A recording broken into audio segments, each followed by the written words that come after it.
Welcome, everybody. We're here in El Paso with Coach Troy Lesesne, New Mexico United. Um, Troy, good to see you, man. We're going to talk a little bit about our history together, Absolutely. but welcome to the Striker Tejas and the Striker Texas. No, I appreciate you having me on, and I love seeing what you're doing, hearing about what you're doing, and how you're growing the game, man. It really is. It's special, and our relationship is something that's evolved over the last few years, and I'm excited to be on and talk a little bit about that. Very cool, man. Very cool. So let's start with your career. Somebody that might not know you yet, especially in Texas, right? You're I think in New Mexico, everybody knows you at this point. But Troy, can you tell a little bit about who you are, how you became the technical director and the head coach for the New Mexico United? Yeah, so my history is, I'll start on the playing side. I played at the College of Charleston. I grew up in South Carolina and was in the Southeast for the majority of my life. Played college at College of Charleston, and then was able to sign a professional contract with the Charleston Battery, which is also in the USL. And that was a very short-lived professional career. I only played for 2 seasons, but that experience was really important to me because it allowed me to understand where I was as a player, but also, the passion that I had for the game, and that I wanted to stay in the game, and probably playing wasn't the route to do that. So I felt like, okay, maybe I can get into the coaching side of things. And so while I was playing at the Charleston Battery, I also got back on staff at the College of Charleston during those 2 years that I was playing as a volunteer in 2005 and 2006. And immediately after I decided, look, I don't think my trajectory is not going to the MLS or continuing to play for another 5-6 years. Coaching was what I put all my attention to, all my focus into. So I started in 2005, 2006 in those first couple of years, and continued on as a college assistant for another 7 years at the College of Charleston. So from 2005 to about 2014, roughly. And then there was an opportunity that came along at the professional ranks back with the Charleston Battery in 2014. There was a relationship between the Vancouver Whitecaps and the Charleston Battery, an MLS USL affiliation that logistically didn't make a lot of sense given the where they are on the map.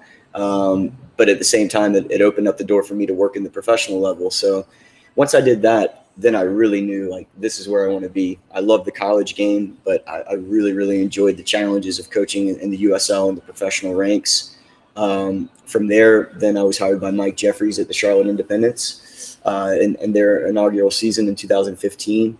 And I learned a ton under both Mike Anhauser at the Battery and then certainly Mike Jeffries for 3.5 seasons at the Charlotte Independence.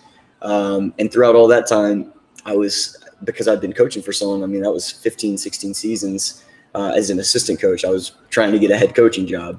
And you know this very well, and we can talk about this, but I was calling every USL team and trying to put my name in front of them. And I had some good conversations, some good interviews, but ultimately what ended up happening was I interviewed with Peter Trevisani in New Mexico United.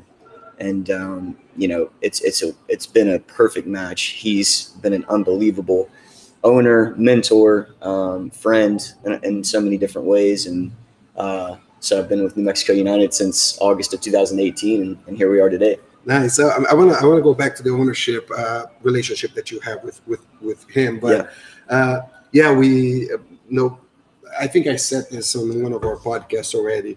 You were I actually had made the decision already on bringing Marcelo to the Austin Boat. Yeah. And then I got one of those calls that you just said, and you called me and said, and I started doing some research and talking to some people, and I was very impressed. There's 2 things that you impressed me on our interviews. Troy, one was how much people loved you, especially back there in where you were, and everybody was saying, he's going to make it. It's going to be, if it's not you, Roberto, it's going to be somewhere else. It's going to be there. I was very impressed. I talked to Andrew Forrest yesterday. You came to the same position with him. Yeah. Also, it was between you and Mark. And he said the same thing, how impressed he was with you and everything. But there was one thing that you had a strong confidence in yourself, which was very good. And you told me, said, Robert, I've been on this game in the U.S. for over 15 years. Mm. I know every single player in this league, and now we will be able to bring the best players Right. that are available to play for me. Right.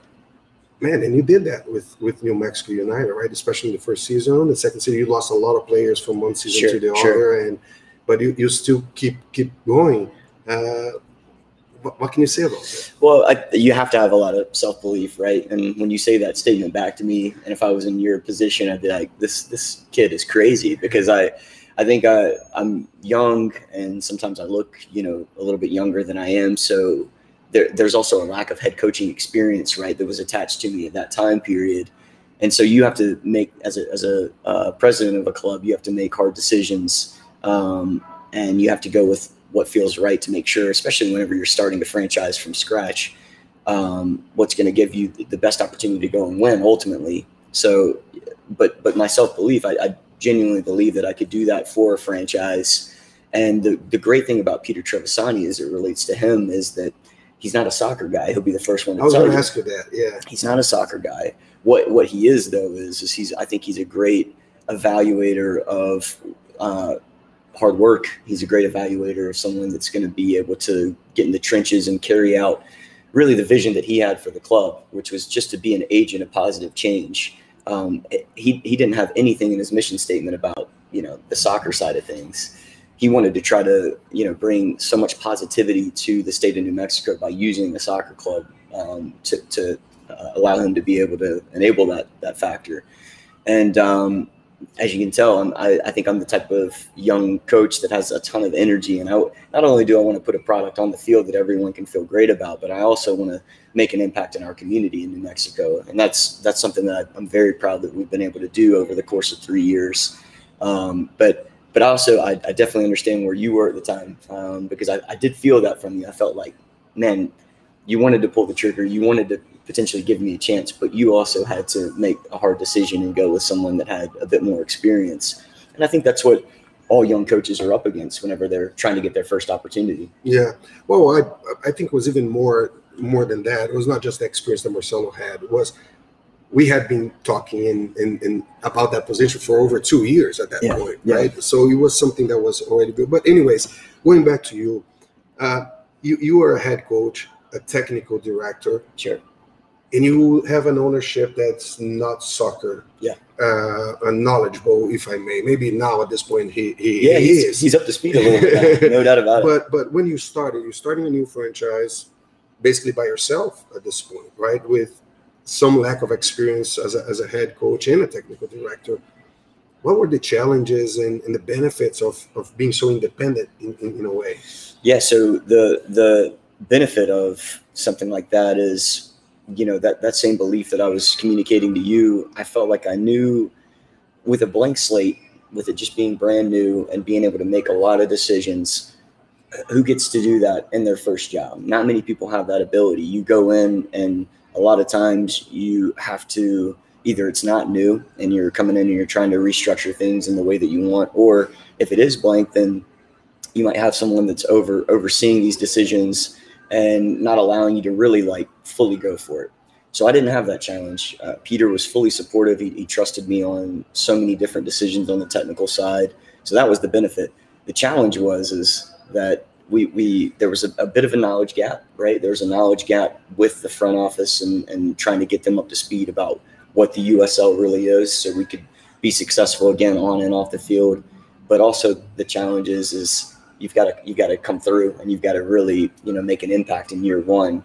Otherwise, that chance that you're given by someone like Peter, to me, might be short-lived. So there's pressure in that.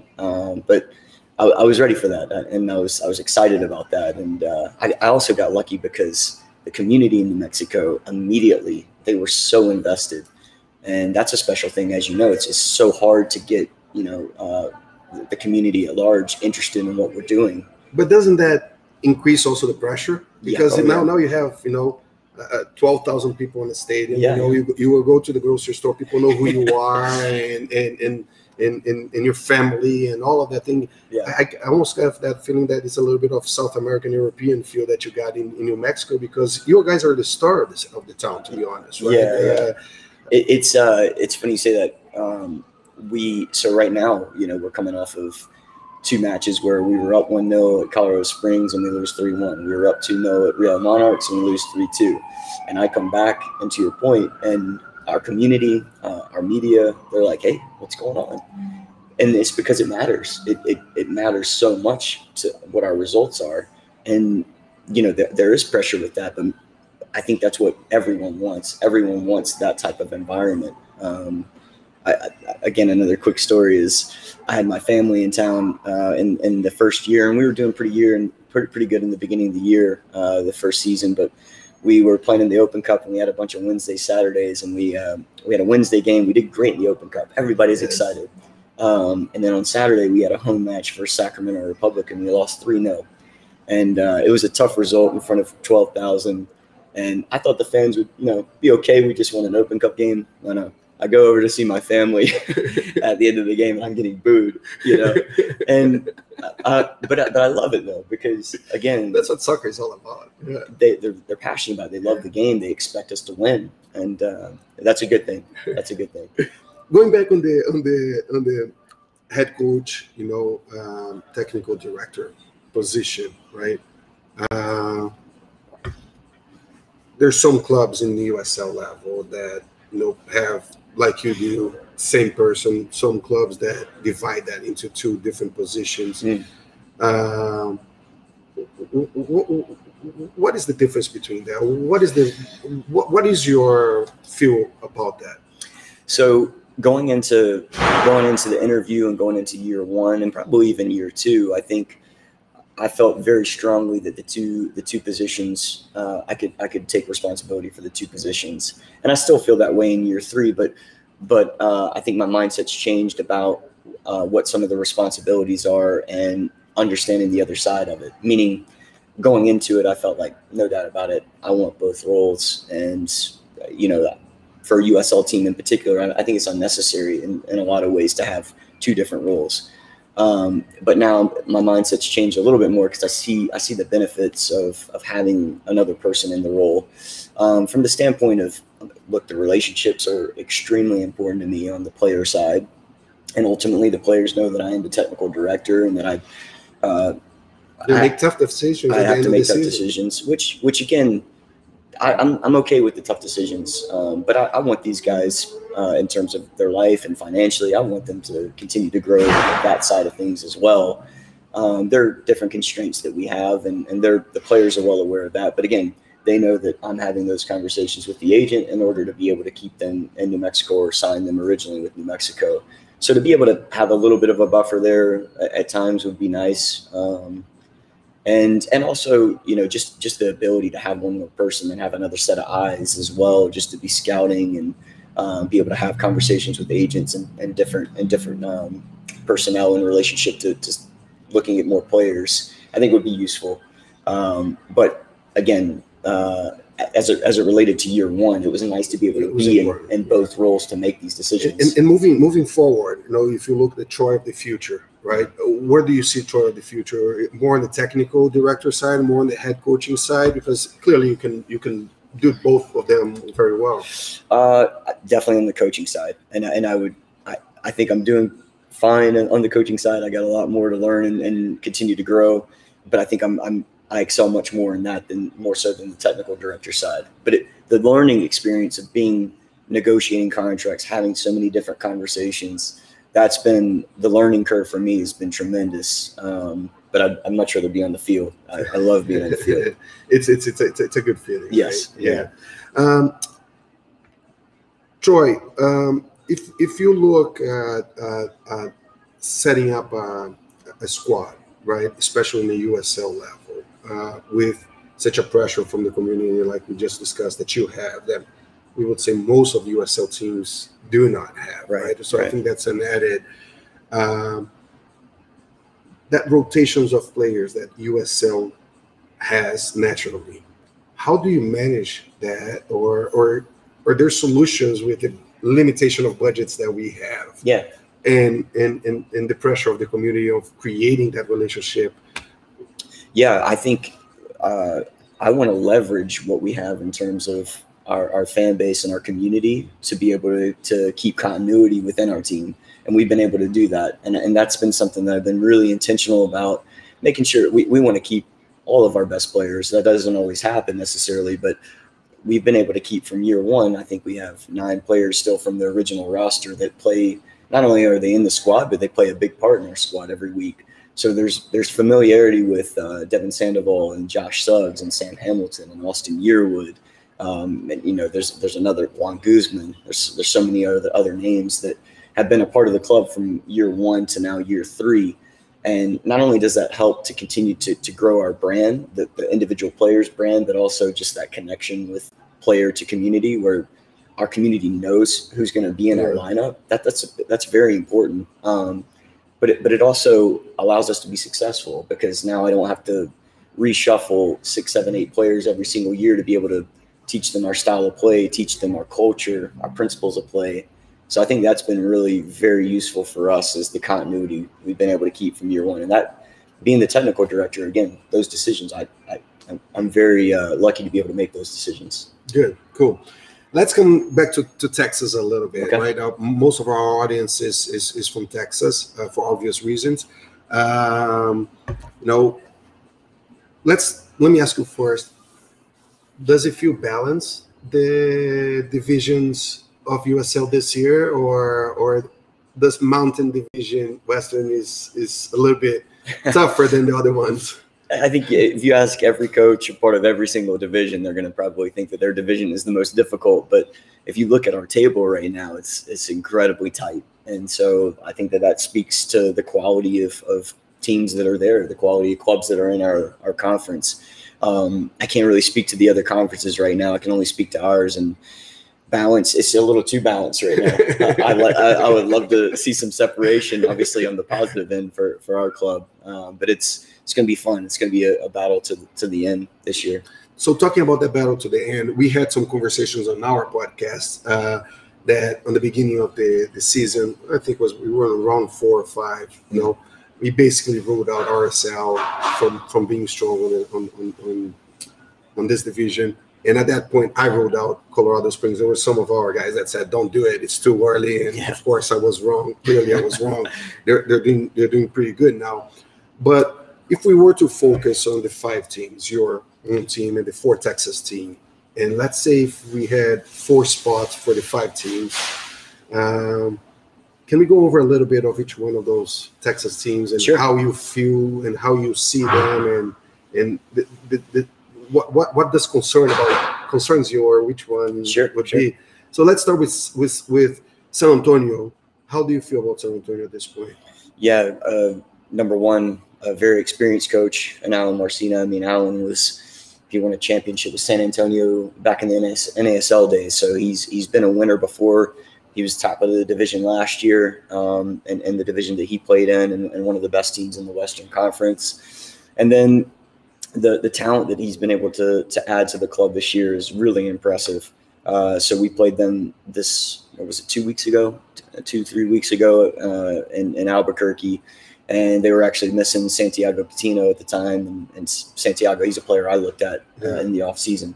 Really talented player. Like him. Really talented player. So when he's not in the mix, I think that changes them quite a bit. But you have him, you have Marcus Epps, Cam Lindley. Let me ask you something. Sure. They had a very strong year last year. Yeah. Right? And they added more players than they lost this year, basically.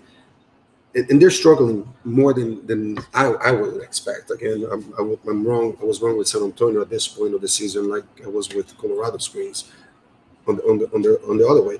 What could be going on there? Is there anything that you feel? It's early in the season. I mean, that's I would say that even about us, we've gotten into rhythm a little bit, and then you hit a little bit of a snag where you are up in matches and you lose matches. So I think it's still 10 matches into the season, which is enough to tell a little bit of a story, but there's a long way to go. Yeah. And so I think for them, they've got the talent. They do. So ultimately, they'll get in rhythm. There's no doubt about it. So Austin Bolt has a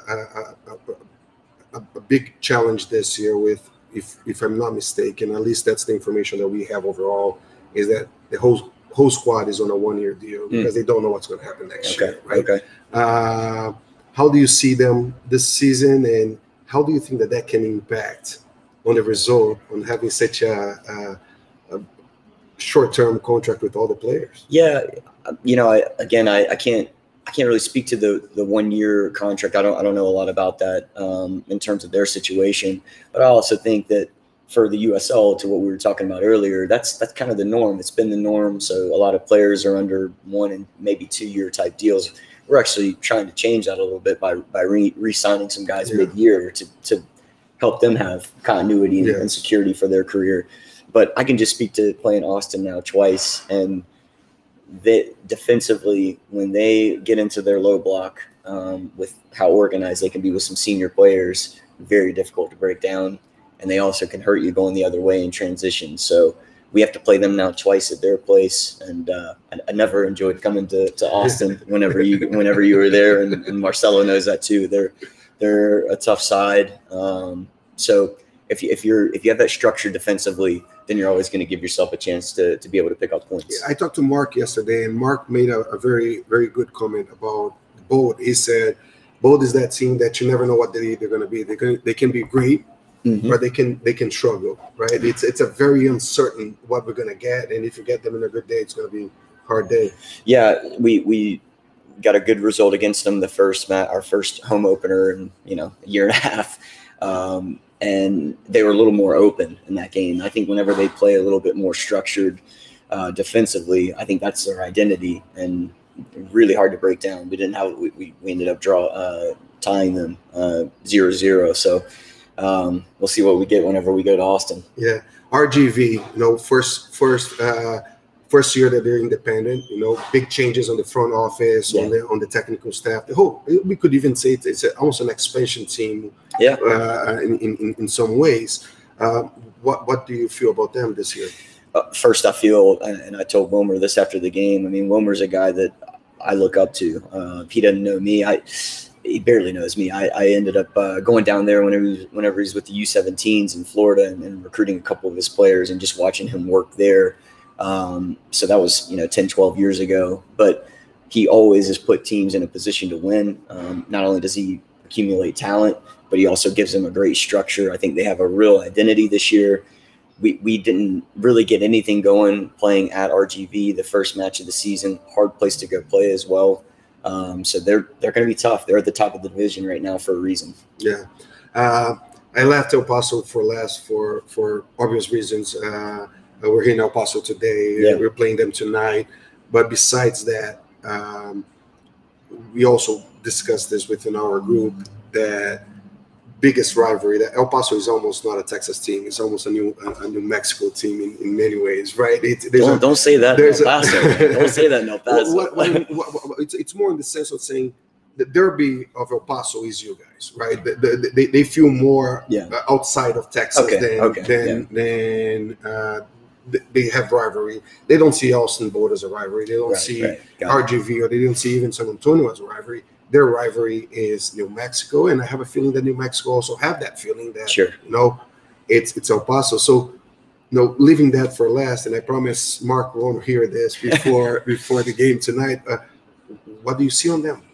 Yeah, I mean, Mark and I, unfortunately, or fortunately, however you want to say it, we're both 3 years into the job, and I think this will be our 9th or 10th time playing each other in the regular season, let alone the preseason matches that we played versus one another. So let's call it, 12 times we played each other in 3 seasons. So we both know each other really well. We both, I think, we pride ourselves on what we've been able to build in terms of playing styles and really sticking to our identities over the course of 3 years. And El Paso, they're impressive. They've been impressive from day one. Mark did a fantastic job building this roster, but building his roster in relationship to how he wanted to play and sticking to that and really saying we're going to continue to get better at what we do. And it's easy to go the other direction, maybe when a couple things don't go right, and say, let's be a little more conservative. He's never done that. And as a result, to being able to stick to that, they've been able to go to 2 Western Conference finals. I mean, last year it was a heartbreaker for us in penalties. But I think it's I kind of stayed away from that word rivalry in year one because we're both brand new teams. But now that we played each other so many times, I think there has been a good, healthy rivalry that's built up, and that comes from respect. There's so much respect for what they're doing. I don't know if they respect what we're doing, but well, I think they do. And does that rivalry that is being created, and I'm a true believer that rivalries is what makes this game so special, Sure, also, right? Sure. We know that the fans have that rivalry. Do the players, they feel that also, or no? Yeah, absolutely. I think there's an atmosphere here too that is really special. They have a sellout tonight, and they have a fan base that's passionate. So their players want to represent their community. Our players want to represent our community, and when you're doing that against a team that is one of the best in the Western Conference, yeah, absolutely. You want to go and try to get a result against them for your club. So there's a lot of pride there. I'm going to put you on the spot now. Let's say that you guys are making the playoffs, which I know you hope for. You're going to be doing that. If one of the four would not make, and let's take Colorado out of this, Colorado, Real Salt Lake. I think Colorado definitely have a great chance. So that's on record. And Salt Lake. I mean that. Yeah, but that's what I'm saying. Focus you on Texas. Okay. If you would say that one or two of the Texas teams are not going to make the playoff this year, who would you feel that, in this part of the table right now? I'm not going to answer that question. I mean, come on, I tried. I had to try. Well, I'm not going to answer it because I genuinely think we're so early in the season and there's so much quality within all of the Texas teams. But what I'll say about the other side of it is that I think all four have the ability certainly to make the playoffs. And from our end, it's going to be difficult to be at the top of the table. But it's a division though that I think whoever comes out of it makes the playoffs, and then is maybe in the top one or two spots within our division. They've got a great chance to win the championship this year, because I do think it's one of the most difficult divisions. You're listening to and watching extra time of the Copa of the Striker Tejas. This is the Striker Texas. Before we go, my friend Troy, anything that you would like to say for whoever is watching or listening to us here? Yeah, I mean, just keep supporting the game. I think that Roberto's love for the game and passion for the game and what he's doing right now to try to grow it, not only in Texas but really all over the place, is really special. And that's how we're going to continue to make our statement as a country. And really appreciate what you're doing, buddy. Oh, thank you, brother. Yeah. Again, this is the Striker Tejas, Striker Texas. Support our site, subscribe, bring your friends to support us and support local soccer.